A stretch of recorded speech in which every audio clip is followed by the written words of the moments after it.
ইয়াবা সেবনে বাধা দেয় রংপুরের শিক্ষক পরিবারের 4 জনকে খুন, আটক 2 জনের হত্যার দায় স্বীকার। হবিগঞ্জের 43 দিনের মাথায় আবারও প্লাবিত 10টি গ্রাম, খাগড়াছড়িতে সড়কে পানি না কমায় যান চলাচল ব্যাহত।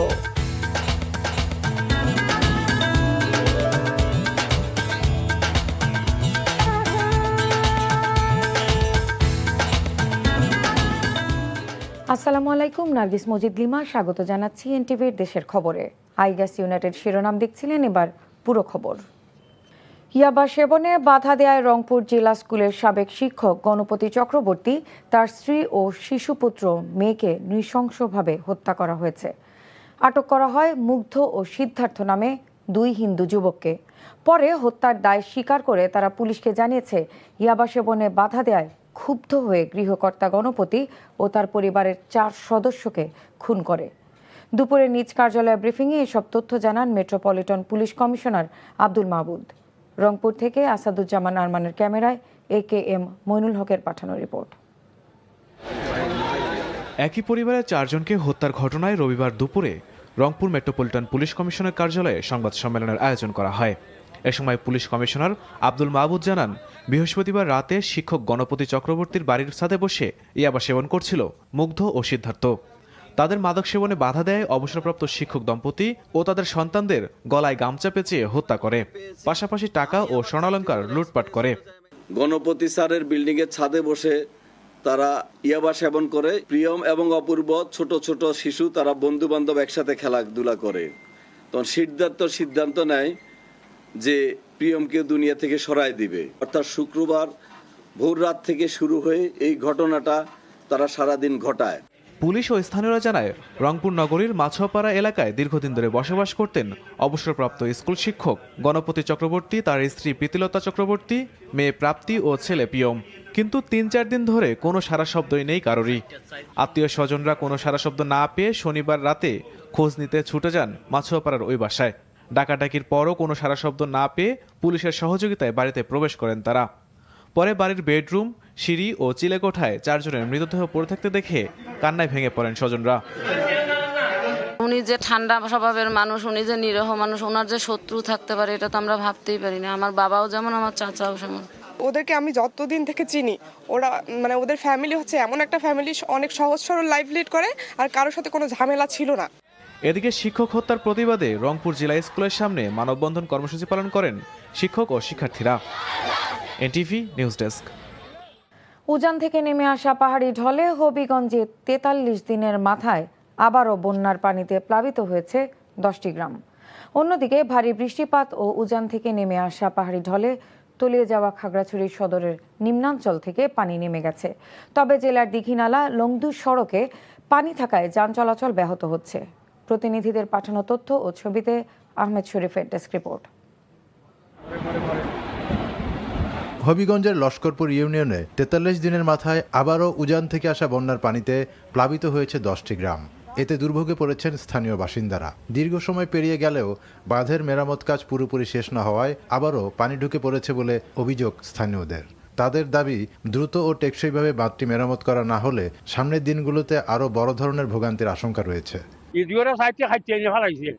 আর মূল মাঝে ফালাইছি না, এটা উদ্দেশ্য ছিল একবার বাংতো বাংলা আবার পাকনা ধান আজকে কিসে পানিতে তলিয়ে গেছে।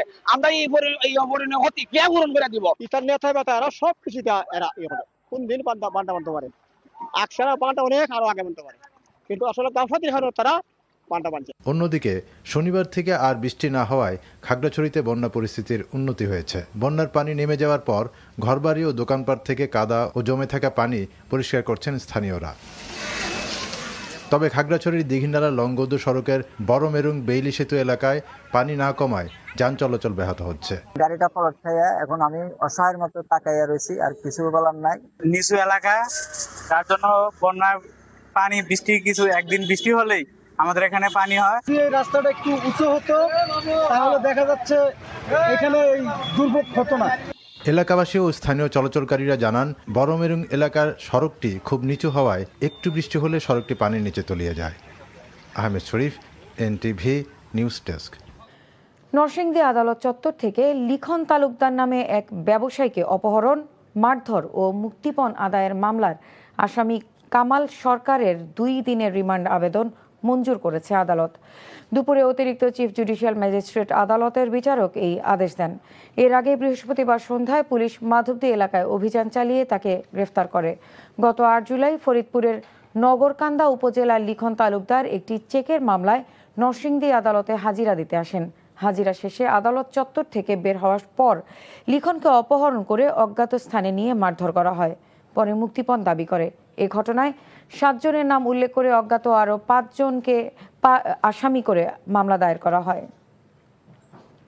নওগাঁ জেনারেল হাসপাতাল আকস্মিক পরিদর্শন করেছেন স্বাস্থ্যমন্ত্রী সাখাওয়াত হোসেন। এ সময় তিনি হাসপাতালে পরিবেশ দেখে ক্ষোভ প্রকাশ করেন। সকালে 250 শয্যা জেনারেল হাসপাতাল পরিদর্শন করেন স্বাস্থ্যমন্ত্রী মোহাম্মদ সাখাওয়াত হোসেন। এ সময় বেশ কিছু অসঙ্গতি দেখে ক্ষোভ প্রকাশ করেন। এক রোগীকে বাহির থেকে স্যালাইন কিনতে বলায় নার্স ইনচার্জকে শোকজ করেন মন্ত্রী। এছাড়া বেলা 11:30টার সময় সোহেল রানা নামে এক চিকিৎসক অনুপস্থিত থাকায় তাকে ফোন দিয়ে সতর্ক করেন মন্ত্রী। প্রাথমিক শিক্ষার কার্যক্রম পরিচালনা, তদারকি ও জবাবদিহিতা নিশ্চিত করতে মাসখানেকের মধ্যে নতুন নীতিমালা প্রণয়ন করা হবে বলে জানিয়েছেন প্রাথমিক ও গণশিক্ষা প্রতিমন্ত্রী ববি হাজ্জাজ। তিনি বলেন, নতুন নীতিমালার আলোকে প্রাথমিক শিক্ষা বিভাগের সব কর্মকর্তা কর্মচারী তাদের দায়িত্ব পালন করবেন। একই সঙ্গে এই নীতিমালার ভিত্তিতে সরকারি প্রাথমিক বিদ্যালয়গুলোর কার্যক্রম পরিচালিত হবে। সকালে বরিশাল নগরীর শিল্পকলা একাডেমিতে বাংলাদেশ প্রাথমিক শিক্ষার শ্রেণী কার্যক্রম পরিচালনা, মনিটরিং, জবাবদিহিতা ও প্রশাসনিক কাঠামোর সংস্কার শীর্ষক দিনব্যাপী প্রশিক্ষণ কর্মশালায় এসব কথা বলেন প্রতিমন্ত্রী। পরিবেশ সুরক্ষা ও জলবায়ু পরিবর্তনের ঝুঁকি মোকাবেলায় সারা দেশে 5 লাখ গাছের চারা রোপণের কর্মসূচি গ্রহণ করেছে এগ্রিকালচারিস্ট অ্যাসোসিয়েশন অফ বাংলাদেশ। এর অংশ হিসেবে আজ গাজীপুরে বাংলাদেশ কৃষি গবেষণা ইনস্টিটিউট প্রাঙ্গণে এক অনুষ্ঠানের মাধ্যমে কর্মসূচির উদ্বোধন করা হয়। অনুষ্ঠানে প্রধান অতিথি ছিলেন প্রধানমন্ত্রীর উপদেষ্টা জহিরুদ্দিন স্বপন। বৃক্ষরোপণের এই উদ্যোগ অত্যন্ত সময়োপযোগী ও প্রশংসনীয় উল্লেখ করে স্বপন বলেন, শহীদ রাষ্ট্রপতি জিয়াউর রহমান খাল খননের মাধ্যমে পানির প্রবাহ ফিরিয়ে আনার পাশাপাশি পরিবেশ ও কৃষির উন্নয়নে মানুষকে সম্পৃক্ত করেছিলেন। তার এই উদ্যোগের ধারাবাহিকতায় পরিবেশ রক্ষায় সামাজিক আন্দোলন গড়ে তুলতে হবে। রাজবাড়ী জেলা ডাকঘরে গ্রাহকদের কাছ থেকে প্রায় কোটি টাকা আত্মসাতের অভিযোগে মানববন্ধন করেছেন ভুক্তভোগীরা। দ্রুত টাকা ফেরত দেয়া না হলে কঠোর আন্দোলনের হুঁশিয়ারি দিয়েছেন তারা। সকালে জেলা প্রেস ক্লাবের সামনে ঘণ্টাব্যাপী প্রতিবাদ কর্মসূচি পালন করেন প্রতারণার শিকার গ্রাহকরা। কক্সবাজার বিমানবন্দর এলাকা থেকে দুবাই থেকে আনা শুল্ক ফাঁকি দিয়ে আনা 31 ভরি স্বর্ণ সহ 2 জনকে আটক করেছে কোস্টগার্ড। দুপুরে কক্সবাজার স্টেশনে এক প্রেস ব্রিফিংয়ে কোস্টগার্ডের operation officer lieutenant commander Arafat Hossain জানান, একটি অসাধু চক্র শুল্ক ফাঁকি দিয়ে এসব স্বর্ণ দেশে এনেছে। এমন তথ্যের ভিত্তিতে শনিবার সন্ধ্যায় কক্সবাজার বিমানবন্দর এলাকা থেকে এসব স্বর্ণ, সৌদি রিয়াল, 3টি সৌদি এটিএম কার্ড জব্দ করা হয়। খবর শেষ করছি, যাবার আগে আইগ্যাস ইউনাইটেড শিরোনামগুলো জানিয়ে দেব আরও একবার।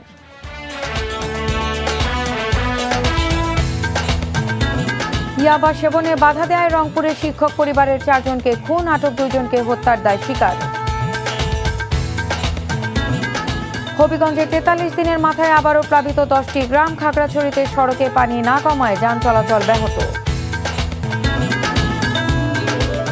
এই ছিল দেশের খবরে। এই খবরের ভিডিও সহ আপডেট জানতে ভিজিট করুন NTV অনলাইন www.ntvbd.com। এছাড়াও এনটিভির জনপ্রিয় সব অনুষ্ঠান ও খবরের আপডেট জানতে ভিজিট করুন আমাদের ইউটিউব ও ভেরিফাইড ফেসবুক পেজে।